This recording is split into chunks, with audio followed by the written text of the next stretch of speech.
તમારા બધાનું સ્વાગત છે મારી યુટ્યુબ ચેનલ કેપી હોમ ફૂડ્સમાં। આજે આપણે રેસ્ટોરન્ટ જેવો સંભાર બનાવીશું, તો ચાલો બતાવું। આ વિડીયો લાંબો ના થાય એટલા માટે હું ખાલી સંભારનો જ વિડીયો બતાવીશ। ટૂંક સમયમાં હું ક્રિસ્પી ઢોસાનો પણ બતાવીશ। હવે આપણે સંભાર માટે તુવેરની 2 વાડકી દાળ લઈ લઈશું।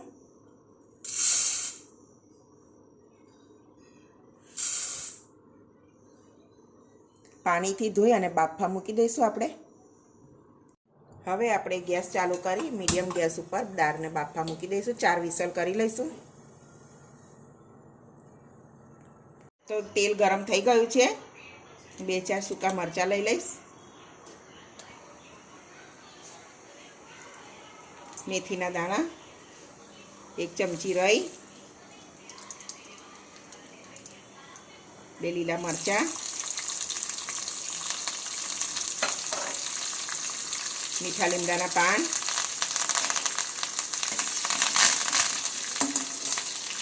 2 ડુંગળી લઈ લઈશું।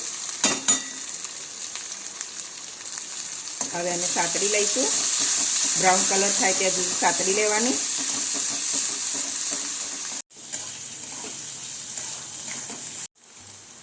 થોડું આદું ખમણી લઈશ,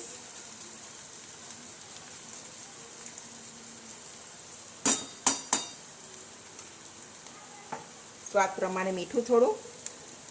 ડુંગળીને સાતરી લેવાની બરોબર બ્રાઉન કલરની થાય ત્યાં સુધી। ડુંગળી સરસ સોફ્ટ થઈ ગઈ છે, શેકાઈ ગઈ। હવે એમાં ટામેટાં ઉમેરી લઈશું। ટામેટાને પણ એવી રીતે શેકી લેવાના।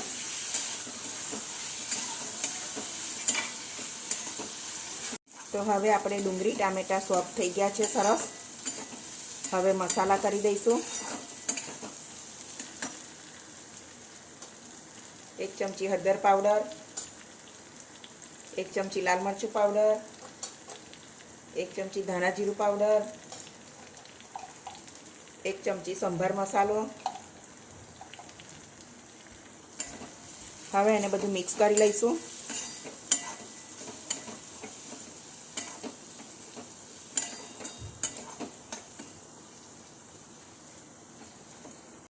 સરસ મિક્સ થઈ ગયું છે। હવે 1 ગ્લાસ પાણી ઉમેરીશું। સરસ બરાબર ઉકાળી લેવાનું।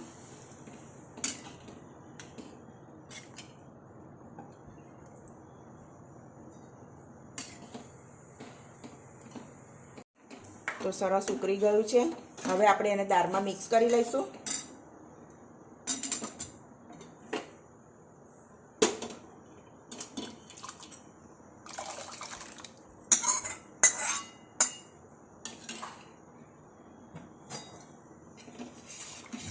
હવે એને થોડી વાર ઉકાળવા મૂકી દઈશું। મીઠું દાળમાં જો નાખ્યું હોય તો થોડું જોઈને લેવાનું મીઠું। હું અહીંયા થોડું લઉં છું